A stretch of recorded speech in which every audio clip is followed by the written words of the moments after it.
Hi, Hello. Warren. All right. Hi, Paul. Hi, everyone. I think we're up. Yeah, we've got a hi in the chat, so I think we're live. Excellent. Hello, everyone. Hi, Oh, everybody. big crowd today. All right. Well, I'll kick off and get out of the way quick, smart, so I can turn things over to Paul. My name's Warren. I'm the MD here at Moriyama, and so I'll just take a moment to introduce Moriyama. So, if you didn't know, we're Umbraco Gold Partners. We've been Umbraco Gold Partners for a long time. So, we're experts in Umbraco.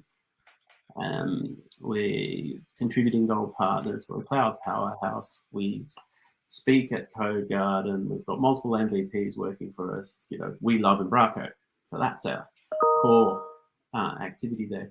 We also use Azure DevOps on a day-to-day basis. So there's three things that Moriyama do: Umbraco, Azure DevOps deployments, and the third thing that we do is we've got some tooling and some expertise in data migration. So we can take your hierarchical structured data, we can export that, we can then hold that for you, we can transform that, and then we can import that into a new destination, which is something we find very useful when doing the Umbraco 7 to 10 migrations, for example. So in a nutshell, that's Moriyama. We do those three things, and we're also part of the Cohaesus Group. So I think we've got this on the next slide. So Cohaesus Group is a collection of specialist agencies. Moriyama doing Umbraco, Cohaesus providing UI, UX strategy, these sort of things. Malzana providing search engine optimization, conversion rate optimization, digital analytics, and the like. So you can see across the group, we've got a number of disciplines. Then, today, I'm happy to introduce Paul Seal, 5-time MVP. Okay. Lead developer at Moriyama, sort of Umbraco YouTube, famous person, if I put it that way, and someone we really enjoy working with. And he's here today to share some of his expertise and knowledge with you. So, Paul, I'll hand over to you at this point. Yep. Please Thank you take very it away. much. Cheers, Warren. Yep. So thanks for that intro, Warren. Yep. Paul Seal. And Warren's already introduced me. So yeah, what I wanted to do was go through the talk that I gave at Codegarden, but with enough time to be able to do all of the demos that I just didn't have the chance to squeeze in. So even if you saw my talk before at Codegarden in person or online, this one should be a bit different as well, because I've also got some V10 demos in this as well. The other one was all set for V9. So let's get into the talk, shall we? Because I know it's surprising, it can take a surprising amount of time. So about this talk. So the reason why I came up with this talk is because I wanted to share my favorite packages on Umbraco 9 and 10. And I want to share them with you. And some people could have been using Umbraco for years and not know about some packages, or have seen them but never looked into them. And in this talk, there's so many great packages, and a lot of them are award-winning packages. And with packages, the main thing about them is that they are solving problems that you've got. So it could be your client comes to you with a particular problem, and how do we solve this? Well, if you're aware of these packages that can solve that problem for you, then, and a lot of these packages, well, all of these packages that I'm showing you are free to a certain degree. There's a couple that have paid options, but you can use them for free. It's great to know about these things. They can solve these problems for you, and you can look good to your customers. So yeah, I've created some use cases for you to demonstrate these packages, and hopefully it will get across how good they are, how usable they are, and hopefully it's an enjoyable talk for you. When I was starting to build this talk, I needed to be able to test out all of the packages, and also at the same time I was being a judge for the package awards, and we needed a way to test out all of these packages that were nominated, and I wanted to test out all the packages that I was going to pick for this talk.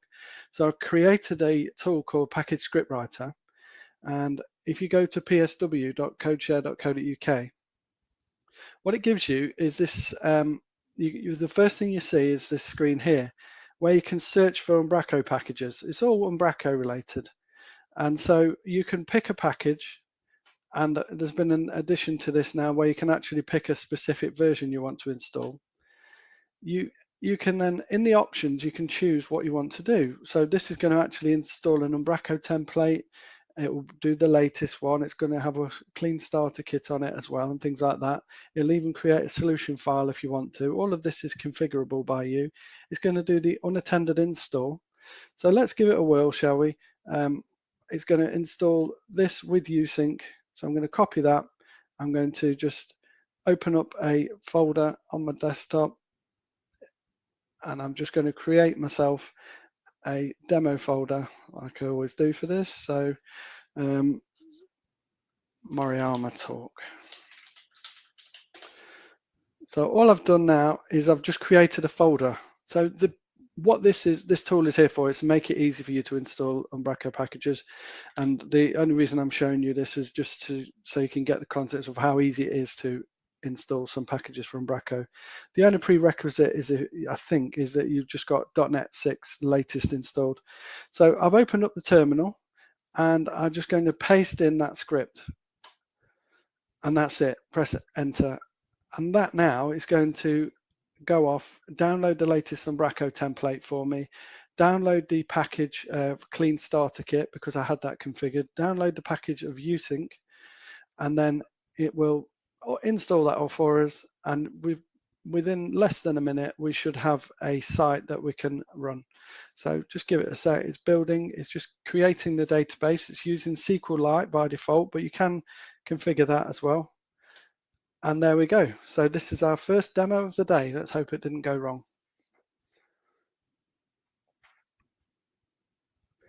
So wait for it to load up. Here we go. So it's installed clean starter kit. So I did nothing. I didn't open Visual Studio, didn't do anything. All I did was copy and paste. Copy from package script writer, paste it into the terminal, and now it's created an Umbraco site in Umbraco 10 using SQLite database. So no configuring up with Azure or anything like that. It's all done. And you can start testing out Umbraco or demoing Umbraco to people. So that's the power of this package script writer. It gives you all of this to do it with the unattended install and whatever options you want, really. It's open source. If you want to contribute, brilliant. Just go to the GitHub repo, create an issue, and I'd love to have pull requests to make this tool even better. So that's the first part then. So that's just introducing how I got to reviewing all of these packages. I've gone through all of these. This is just here to make sure I didn't miss anything. You can, oh yeah, the other good thing is you can bookmark your favorite scripts. So if you've got a script on this package script writer that you like, you can bookmark this, and then you can come back to it at a later date, and it will be the exact same script for you. So you can save your favorite scripts if you configure it with a username, password, or whatever you want to do. You can configure that how you want. Let's go off this. Demo time. I've already demoed it. So the first one then is uSync. It's not uSync complete. I just changed it to be uSync. It's by Kevin Jump, and it's multi-award winning package. It is brilliant. So basically, if you've not used uSync, then you might be new to the Umbraco community, or you might not have had the chance to, maybe for technical reasons or being put in on a project.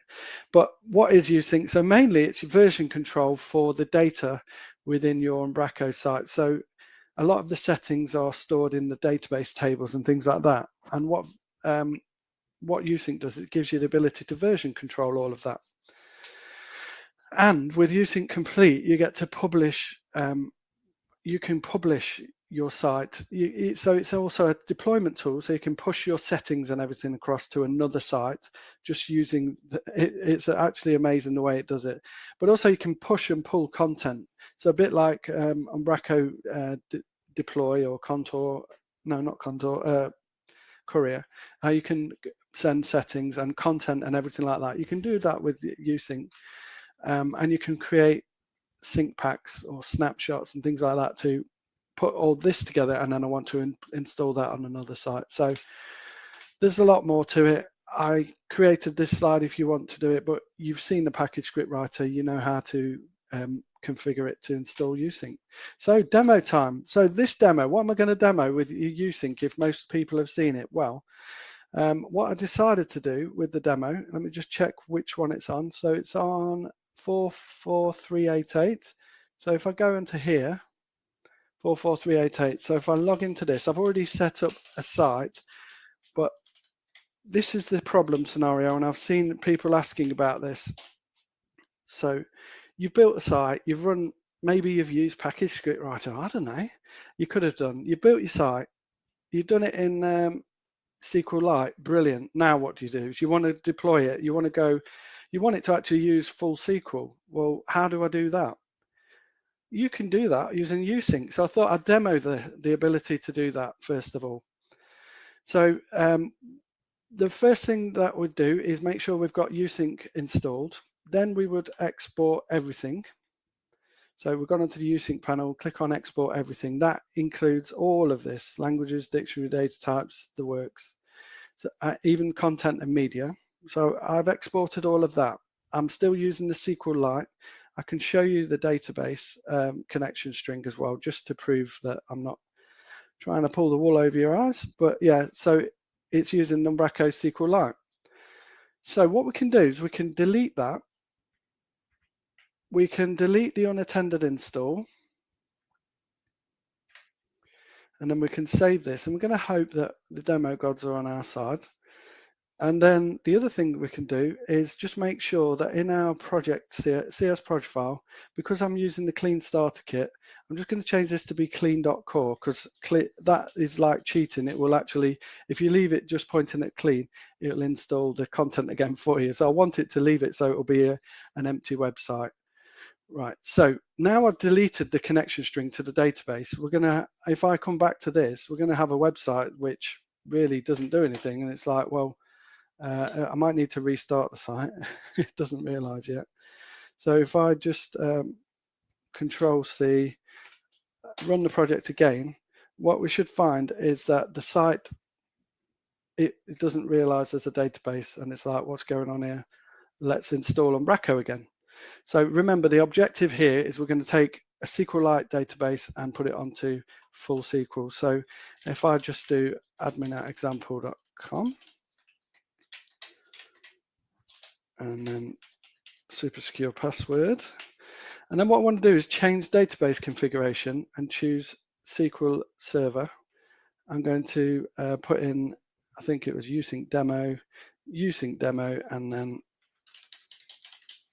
password. Right, so I'm going to click on install. So I've created an empty database already on my SQL Server Express. It could be on Azure or whatever you want to, but this is just to demonstrate the fact that you can now, these are the steps that I would take if I had to go from SQLite to full SQL. So it's going to run the installer, and hopefully it will get us to an empty Umbraco site. Everything else will stay the same, but it's just we don't have any content or settings or anything. So here we are. So then the last step to do is just to import everything, full import, because it created all of the version control for the content, the media, the settings, the works. And now our site should all be there. If we refresh, we've got our site completely brought back into and using the full version of SQL. So that solves the problem of I was developing this site locally, and now needs to mature into a proper site. There you go. So that was the first demo, and thankfully that one worked. So next, Skybrud Redirects, another one of my favorite packages. Well, they all are, so that's why they're on the list. That was a stupid thing to say. Redirect management. So Skybrud Redirects is here for the management of redirects. Now you're probably thinking, well, Umbraco manages your redirects. Well, that one creates automatic redirects. So let's say if you was changing a page name, it would automatically create a redirect for you for the old page name to point to the new one. This one allows you to create redirects. So you can manually create these. So it's not about catching the ones that change. You could have one that didn't even exist in the first place. things like that. This is a way or you could import a load of redirects into it using the redirect service if you wanted to. It gives you a dashboard to manage your redirects and also a content app as well. Let me give you a demo. So this is the script that I used to install this one. Demo time. So this is actually, I've got this one running on my Umbraco 10 site. So this is running on 44309. So I've got 44309. Here we go. So I'm just going to log into this one.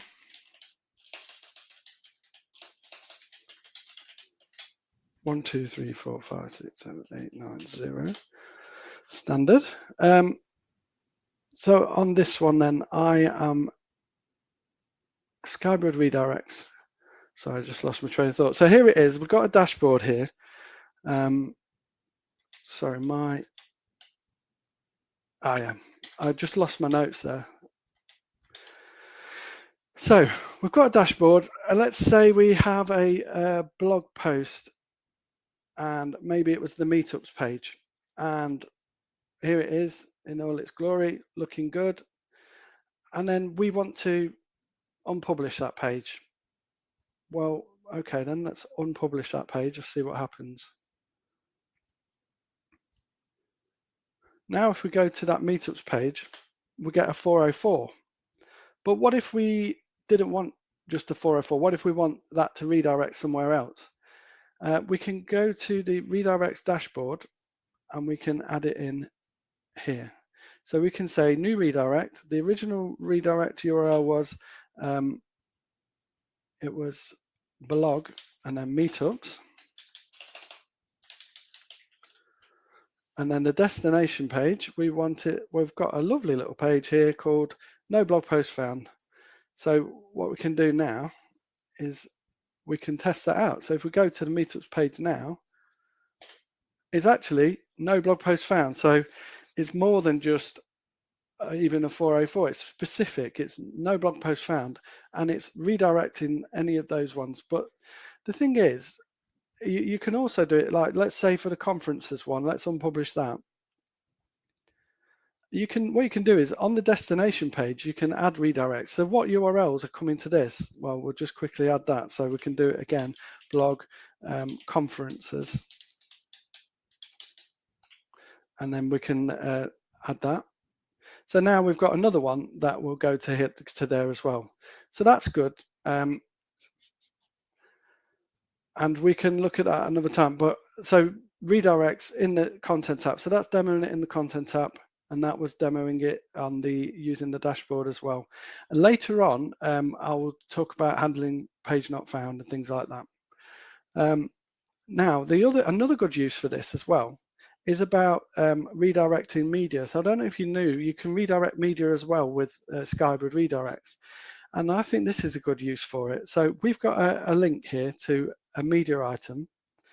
So I've clicked through, I've gone to the media item, and that's what this URL is up here.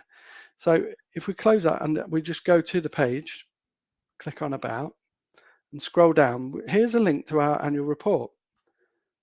Now, if we click on that, it opens the annual report. And that was the link there, linked directly to the media item. Well, that's good. But what happens if you've got that link all throughout the site, maybe you put it on different pages in the content, oh yeah, read our annual report.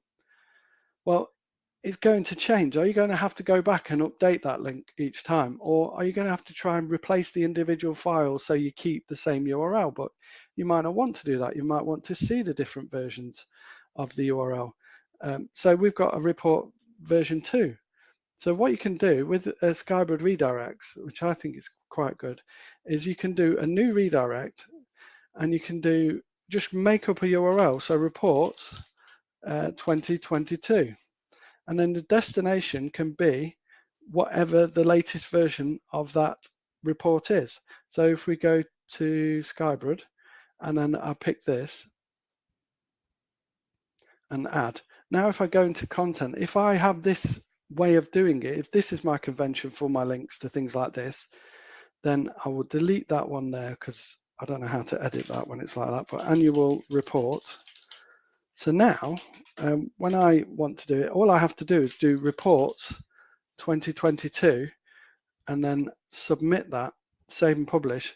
Now, because I've got Skybrud set up, it will actually, when I go through to the front end of the page, if I click on that link now, wherever it is, that Reports 2022 will open the latest version of that annual report.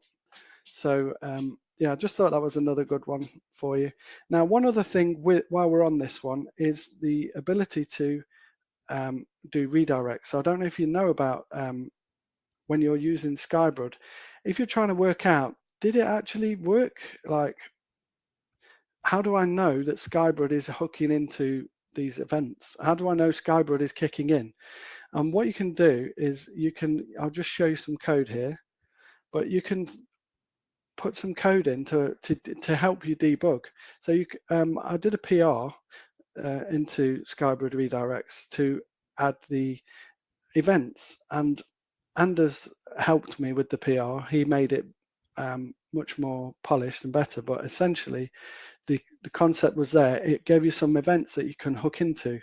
So if we load this up now, what we can see is that, oh, here we go.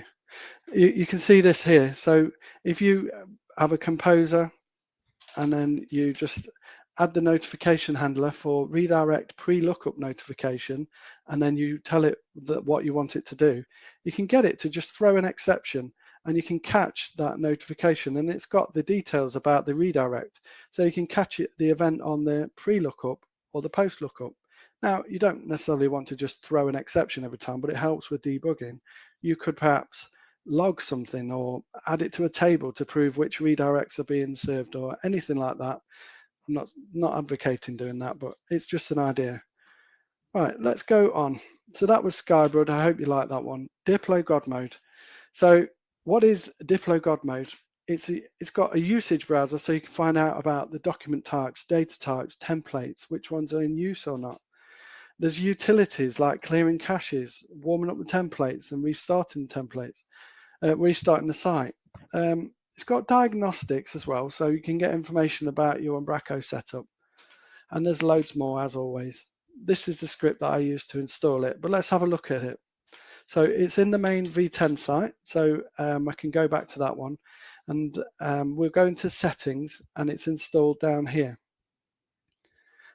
So as I said, you've got the usage browser. You can see what's been used, so you can filter like what content uses editor notes, and it comes back and it shows you like which one has been composed with article controls, and there you go. It's just so good. It's just really good for targeting things.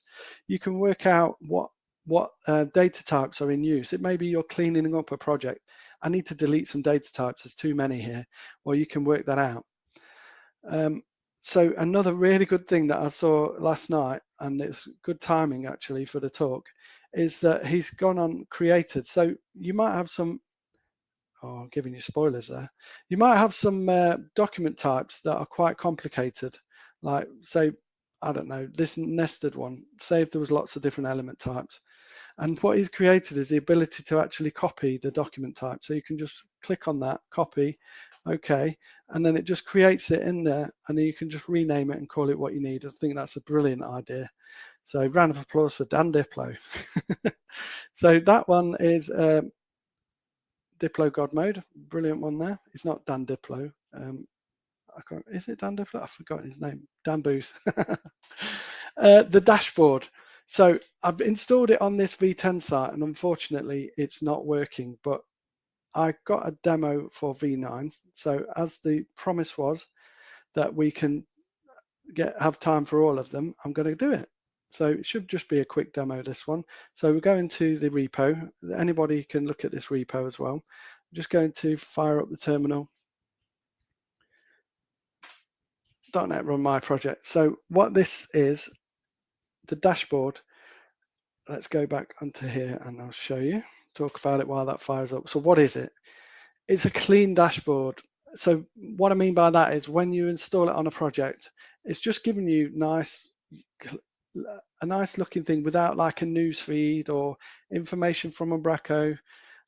It's all relevant to you as an editor of the site or an administrator of the site. You want to see these things, and it gives you links to useful sections as well. And there's more. So that's how you install it, but again, we don't need to stay on that slide. Demo time.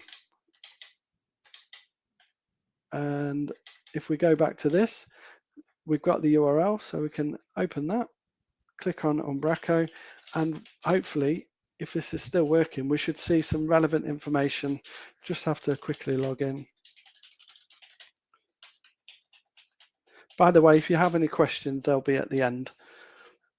Some of these other demos should be a bit quicker. So here we go. This is the dashboard. So look, it's got recent activities. It tells you who did it and what they did, and a link to the page.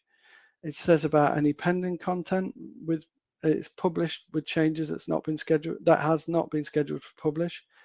It's got my recent activity. It can tell me how many nodes are published in total, how many in the recycle bin, and all sorts. And you can click through to those separate areas. I just think it's a really good one. And I've got some code as well in the repo for this. If we just open up the project in the solution, there's some code in this which shows you, if you want to, you can, when you've installed the dashboard, you can actually uninstall, take off the default dashboard that you get as well, the default Umbraco dashboard, and that is with this code here. So it's quite simple. You can find that code in the docs as well. So let's move on to the next package. Editor Notes by Mark Goodson, another award-winning package. I had the pleasure and the privilege to give Mark his award virtually at Codegarden a few weeks ago. So Editor Notes, what is it? It gives you descriptions, it gives you the ability to provide more detailed descriptions for properties. And they're eye-catching, so you can change the style of the notes to make them stand out or not. And they've got different modes as well. So you can have it so it's always showing, or it's collapsible, or it opens on the side. I'll demo this for you. So this is really good for sites where there's lots of editors and perhaps you can't train everybody up, or you need just a bit of help. Maybe there's a complicated section or something, and it's nice just to have some help with that. So let's go into here. We'll go into the V10 site. I think it was 44309. Just the way I look at it is all and then 44309. That's it. So I'm just going to log into this. Yeah, again, this is one of my favorite packages. The Contentment does do this to some degree, but I prefer it on here. So more information about content. So you can use emojis in the content here and just be useful. So on the previous version of this talk, I had just emojis representing the different themes of the site that you could choose because it was using a different starter kit. In the footer here, we've got it so that it's always showing there. And let me just have a look. I think on the content, where is it? I've got another one. Let me just check my notes. Yeah, in the content of the pages. Oh, I've got one that opens out. That was funny. Oh, I might have lost it now, but never mind.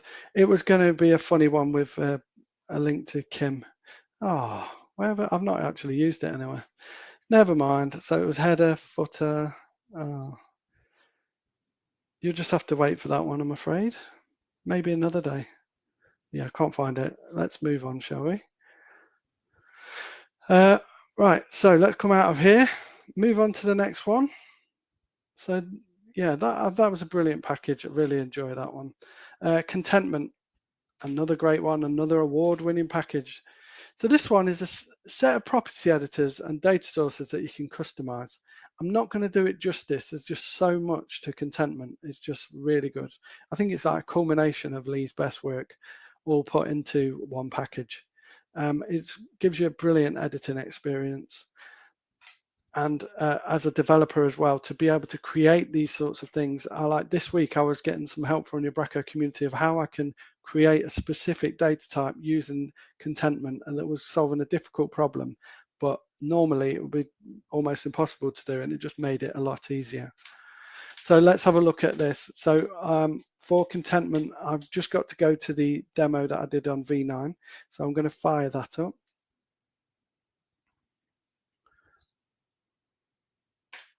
.NET Run My Project. So let's have a look at this one. So I'm going to focus mainly on the data list because I'm in love with the data list.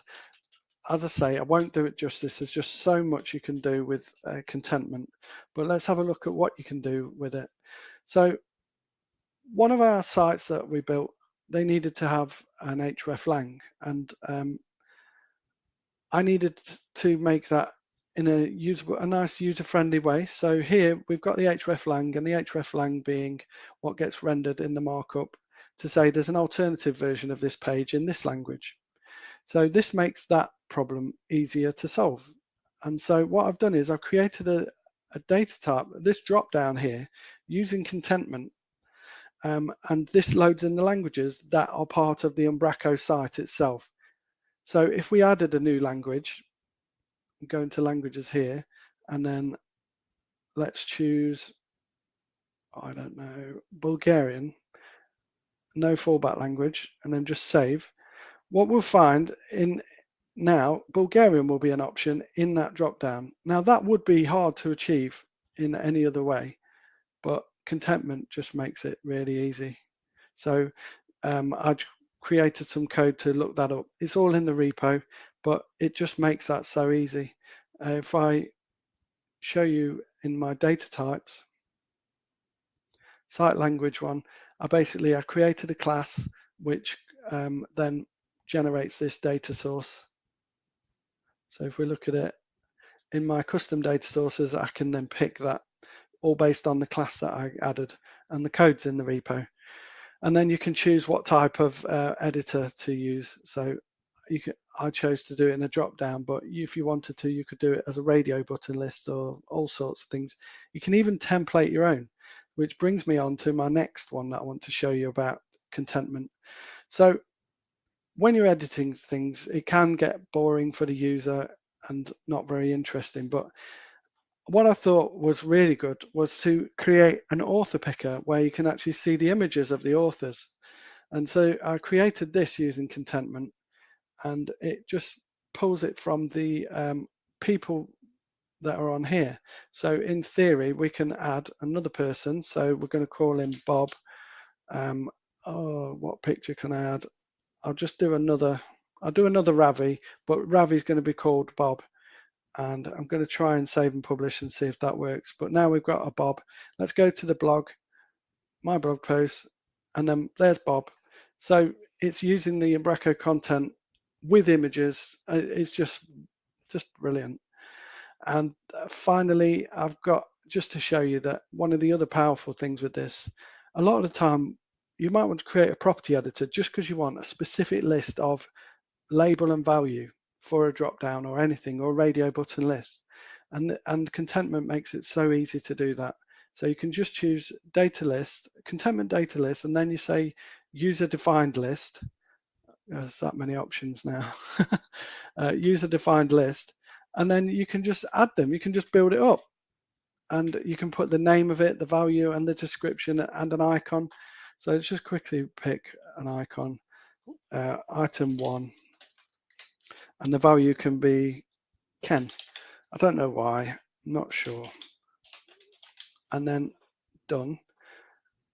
And then we just configure an editor. Let's say buttons and icon and text.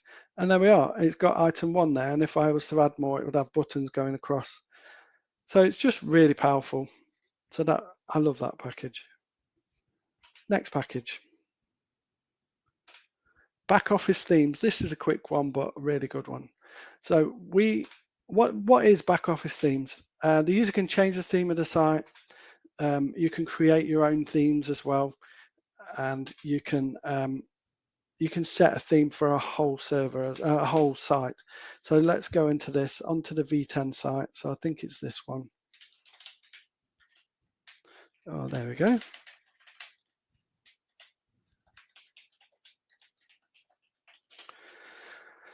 So what you got is this option here to change the theme. So you might like this theme, but also you might want a dark theme. So you can just change the theme to be the dark theme. And now we've got it as a dark theme. Now it's not perfect, and there are changes you can make, and you can create pull requests, but it is quite good. I like it. Or you could reset it back if you don't like it. So as I say, you might just want some subtle changes. Maybe you just want this bar at the top to be different so that when the editors log in, they know they're on, oh, this is the live one, or this is the staging site. So I think that's brilliant. Another great package. Now this one, our Umbraco Tag Helpers. What is it? So it gives you a collection of tag helpers. Tag helpers is something new to us as Umbraco developers if we've not been using .NET Core. And this has got a great collection of them.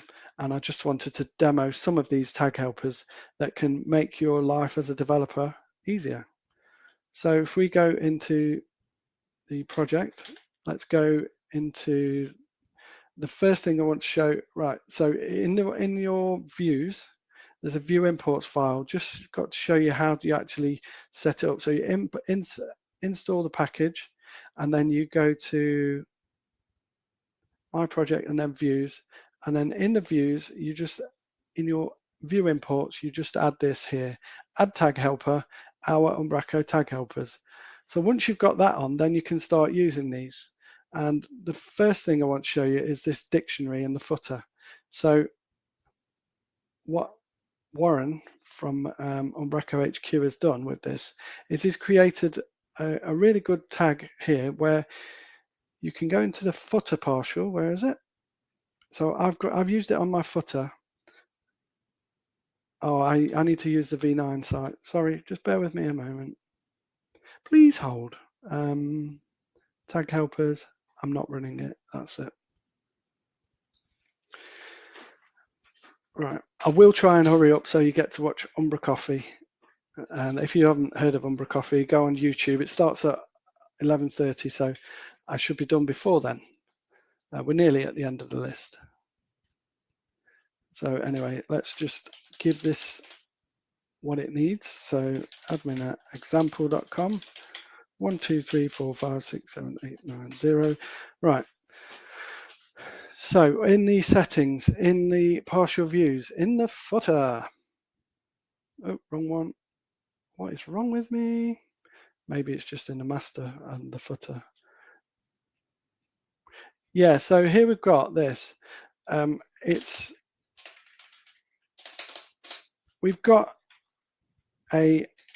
our dictionary, and this is a tag helper. And basically you can say, use this key from the dictionary, and if it's not there, just put Umbraco community. So if we go onto the front end of the site, so it uses like a dictionary, but with a fallback value as well for you. So copyright Stack Overflow there. So I've obviously edited that for my demo. But if I go into translation and then dictionary, maybe I'll just delete this. Now, if we go back to the front end of the site, it falls back to Umbraco community. So that's a nice little little one there for you. And then if we go over here, so we've got the dictionary in the footer. We've got another good one is the inline SVG. So if we look on the home up here, this is actually an inline SVG written out to it. So rather than just an image that's referencing the SVG, it's actually inline. And the way you do that is if you go into settings, and I think it's in the header. Oh no, it's here. So we've got our SVG, and then just the media item is home.site logo, and that writes it. So that takes that SVG file that you picked, just like you normally do, but it then grabs it and writes it out. So that people will probably have that problem of trying to improve performance on the page, and writing out the SVG might help. And then the final one is the edit link one. So I created an edit link package a while ago, and I contributed to this package so that you can use it. So it may as well, because it's like a tag helper now. So all you do is our edit link. I've told it to use the default styles. So if we save that now and then go on the front end of the site, what it does is it's got this edit link in the bottom. So whatever page you're on, you've just got this edit link. So you could be deep within the site. Maybe you're on a blog post. Maybe it's like years and months and then the post. Well, you've got an easy way here just to click through, and now you can edit that post. So that was that one for you. Hopefully you find a good use for that. Next is Hot Chilli Page Not Found Manager by Nick Remington. This is another award-winning one. What is it? It's got 404 handling, so easily configure a 404 page for your site without having to touch any code. Now, you might be new to .NET Core. You might not know how to configure error pages and things like that. Well, this solves that problem for you straight away with the 404 at least. Got multiple 404 pages. So not only, also before I go on to this, not only can you do it as a developer, but a user can choose which 404 page to use, and you can do multiple. So let's have a look at this. Here's the script if you want to see it. So it's demo time, let us pray. So we need to come back to the V10 version because he's actually got it working on V10 and it works great. So let's have a look at this. You might have seen a teaser about this. So I want to have a 404 page for my site. At the moment, I don't have one. If I go to /asda, whatever I do, page not found, it's the ugly page, but it's not as ugly these days. And what we can do is we can just right click on this and we can say manage 404 page. So now for the site, I want it to always go to this error page. Brilliant. Now let's go back to here and see what it does. Whee! Right, I'm just going to comment that out because that is not fair. The demo gods are not smiling on me today. I'm just going. I hate you. Where is it? So I can't believe it did it to me. Right, metadata. I'm just going to delete that. Oh no, it's not doing it. Absolute classic. Why? Right, I'm not going to give up. I'm going to do it on the V. Oh, no. Oh my word. Right, I'm not going to give up. I said I'd do all the demos. And this is I know this is the way the cookie crumbles, but I've done a lot of demos and I'm not a quitter. Come on. Hopefully that's put a smile on someone's face. If they were getting bored and nodding off, that might have woken you up with a bit of a cheer. Come on, let's see. Right, let's go to this. Thank you. So that was nothing to do with Nick's package here. That was just the demo gods being mean. Log in again. Never seen anyone log in so much with the same password on multiple sites. Right, okay then. So what we want to do, we want to set a 404 page. So there was one already set there, but yeah, you pick your 404 page. Okay, that's interesting. Let's go to the page, to the front end. Right, let's just do that. Hey, 404 page not found. So it's configured it for us. Runa doesn't know where he is. It's not found. And then you can also configure it for a specific section as well. So maybe for this page and anything below it, you could do it. Maybe you've got a product page and you just say the product's not found. So I think there was an issue on the V9 version, but we can give it a go. Manage 404 page and choose the product not found page. Products here, product not found, okay. Click on that and then we don't need to save and publish. So if we go to products, and then Banjo, I think it was.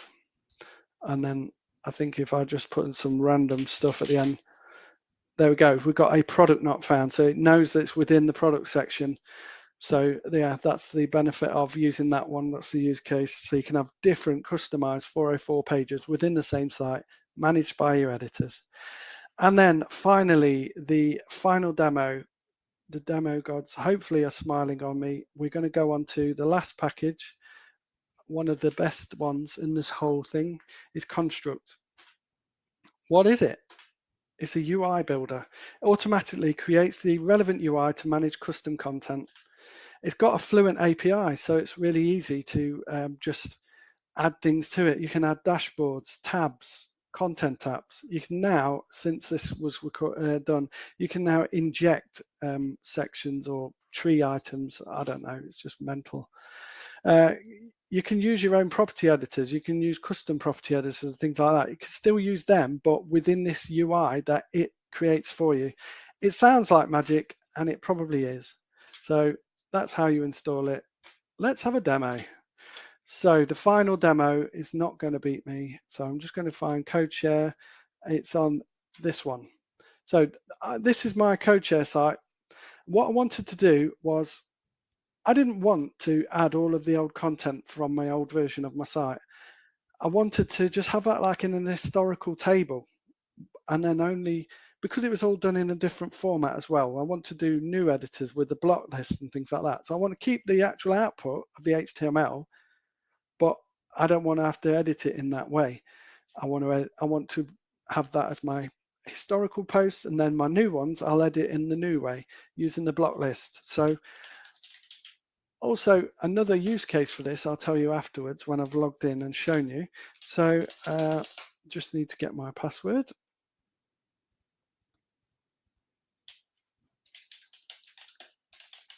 And this is the last demo, by the way, so don't panic. At gmail.com. It really was ambitious for a 25-minute talk at Codegarden. Right, so I've got a custom section here, and this custom section has a collection of posts, and this is one table in the database of all my posts of my historic site. So actually, if you go into my content here, all I've got is I've got a real blog post, which looks like this. That's real. And then I've got a shared archive post data. So this is, I'm using virtual content. So I'm going to use this as my stub page to then load in my content from my post archive. It sounds crazy. Yes, it is. So let's go to here, and where we've got real blog posts, if we just put that on the end here, normally it wouldn't be found and you know what you're doing, but actually it's loading in that really quickly. It's loaded in the content from here, and to prove that it's working and it is me and it's coming from here, look, this is like the editing experience of Umbraco, but this was all built by Konstruct. Like I can add all these properties. So as I said, I just wanted it plain HTML. Plain HTML, thank you.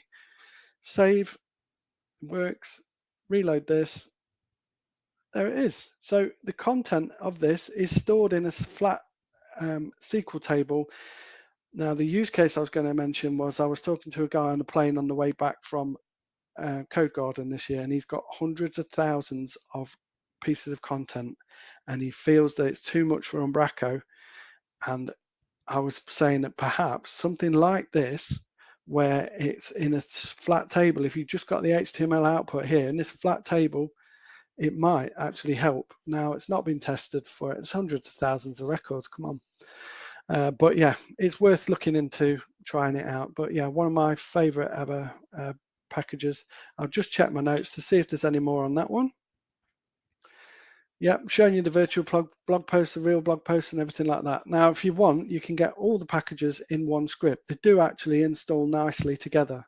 I did do that last night for the V10 one. They all fit lovely together. So you can just do that, or you can go to Package Script Writer and just pick them, you know. So in summary, there are so many great packages. On the Package Script Writer, it gives you a count of how many packages are for 9 and 10. There's over 150 now, nearly 160. Try them out for yourself. Quick, shortcut time, use Package Script Writer, just really like skip through, and just, you don't have to spend time installing Visual Studio or anything like that. Yeah, there you go. Go and use the tool. If you want to know more about me or what I'm doing, then this is my Twitter handle @CodeSharePaul. My blog is codeshare.co.uk. Look out for that being updated for V10 and this new crazy way of saving the content. And if you want to go to my YouTube, it's my website /YouTube. That QR code goes to Twitter. So, and these are the contact details for Moriyama @Moriyama Umbraco. And sorry, there's a lot of talking there, but I can hear that Warren's back in the room, and all the demos are on the GitHub repository. I'll tweet it out after this, so you've got the link. And then Warren, over to you. Thanks, Paul. That was very interesting and very compact. A lot of information in a short amount of time. I think that was very valuable. What is that? 50 minutes.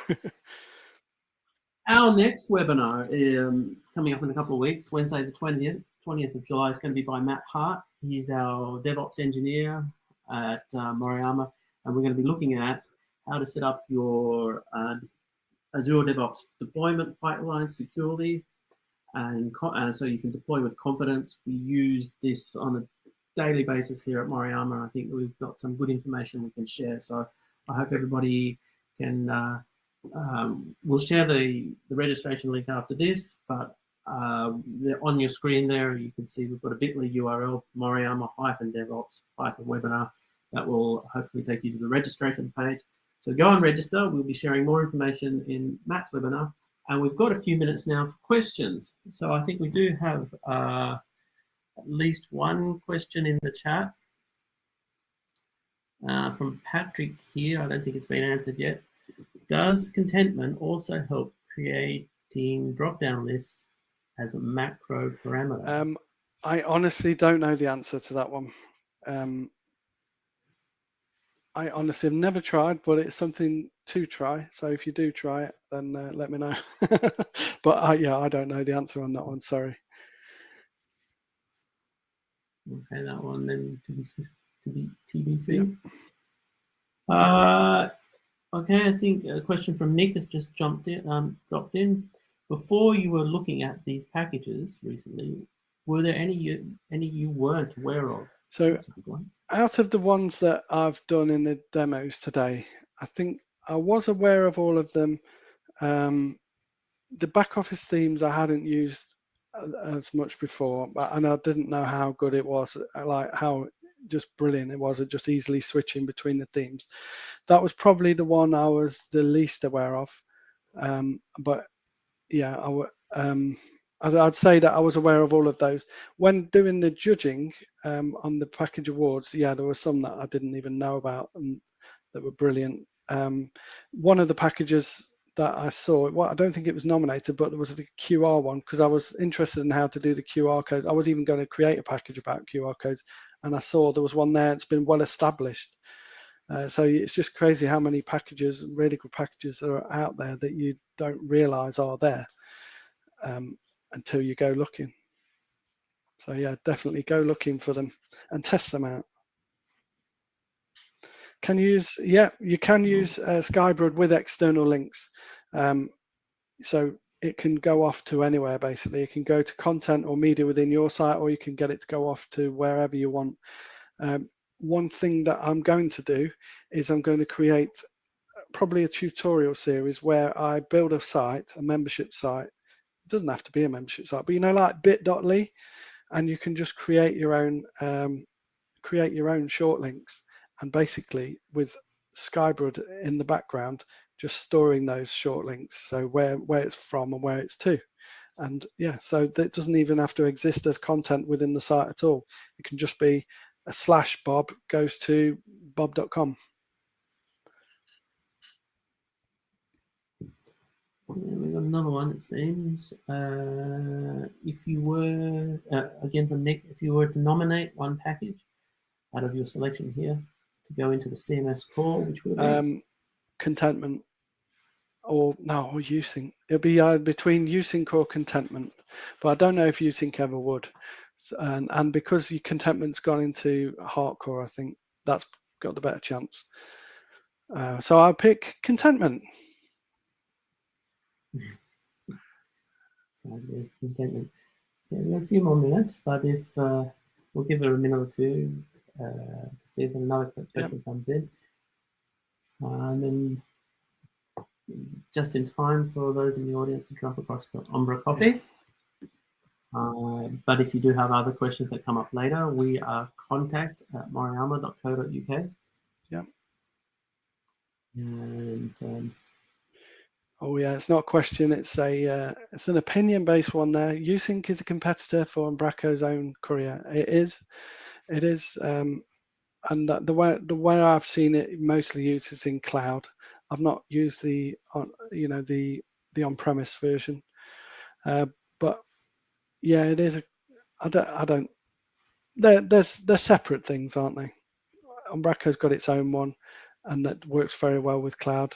And Kevin's made a brilliant one that works very well on anything outside of cloud. I think it's set up not to work with cloud as well. Oh, Matt's laughing, saying, "What is Courier?" But he knows what's Courier. He's winking. All right. Well, I think we've reached the point where we can sign off gracefully here. Thanks, everybody. Thanks, everyone. Thanks for attending. You know when you want to reach out? Oh, it's all right. Yeah, thanks everyone for coming. I really appreciate you coming along. Hopefully, you got something out of it, and also thanks for your support. All right, take care. Bye. Thanks all. Bye.